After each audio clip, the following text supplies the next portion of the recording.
Well, welcome to the Startup Espresso. I'm Hall T. Martin, the host of the show, where we talk about raising funding for your startup and the time it takes to have an espresso. I hope you enjoy this episode.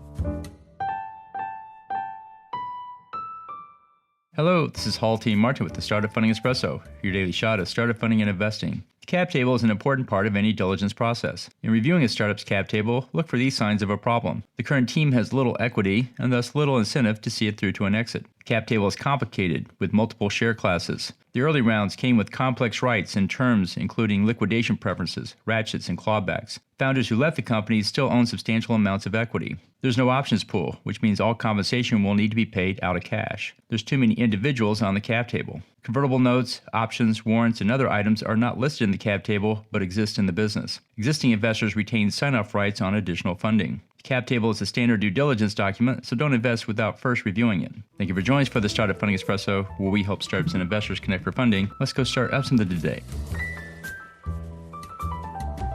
Hall T. Martin is the director of Investor Connect, which is a 501c3 nonprofit dedicated to the education of investors for early-stage funding. All opinions expressed by Hall and podcast guests are solely their own opinions and do not reflect the opinion of Investor Connect. This podcast is for informational purposes only and should not be relied upon as a basis for investment decisions.